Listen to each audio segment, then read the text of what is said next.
Friends काली कही ना माँ घंटेश्वरी कहानी कहवाई तो शुणु।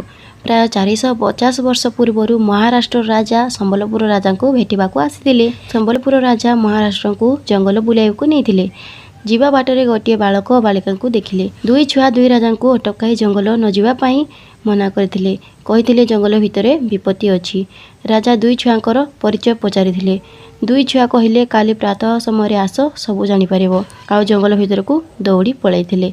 सेही राति रे राजांको स्वप्न रे भगवान शिव और माँ पार्वती आसीथिले। कहिले छोट छुआ रूप रे आमे आसीथिलु। काली सकाळे महानदी पाखरे थिबा स्थान को जीवा पई कहिले। राजा राति पाया पूर्व सेही जगार सैन्य धरी पहुँचिले। सेही दिनटू वनवासी पद्धति रे माँकर पूजार्चना करा जाए। माँको मंदिर रे जे मानसिक करी घंट दान करे तार मानसिक पूर्ण होइथाय। लोक कथा अछि कि माँ घंट घोड़े रखिथांती सेतिपई घंटेश्वरी बोली डाकंती। माँकर आउ गोटे कहानी मध्ये अछि। गोटे केउट माछ धरिया पई नदी कूल को जाइथिला। जाल पकाउ पकाउ जाल रे एक पत्थर लागिथिला। से पत्थर टिकु फेंकी देथिला। आउ पुणी थरे जाल पकाइथिला। जाल रे पुणी सेही पत्थर लागिबारु केउट विरक्ति हेई घर को फेरी आसिथिला। ता पर दिन पुणी जाल पकाइबा नदी कूल को गला। जाल रे पुणी सेही पत्थर लागिथिला। जाल रे गोटे माछ लागु नथिले। केउट रागरे सेही पत्थर को हाथ रे धरि दबाई देला। सेतिर रक्त बाहरी थिला। केउटटी रक्त बाहरिबा देखि डरिकी पत्थर को सेही जगह रे छाड़िकी घर को पळे आसिला। सेही दिन राति रे केउट को माँ स्वप्न रे कहिले मते तू काहेकि सेठी छाड़िकी पळे आसिलु।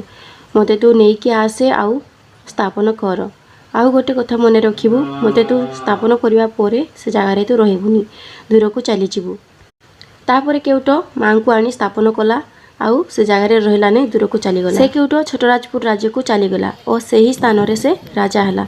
आज भी माँ घंटेश्वरी को पूजा पाई छोटराजपुर राजवंश रु भोग आसी थाए। से भोग प्रथमे माँ को पाखरे लागि थाए। कुहा जाय जेते बेले माँ को स्थापन करा होई नथिला घंट द्वारा घोड़ा जाइथिला। सेहि माँ को ना घंटेश्वरी होइथिला। बुझी पारिले तो सांग माने एटा थिला किछि माँ घंटेश्वरी रहस्य कथा।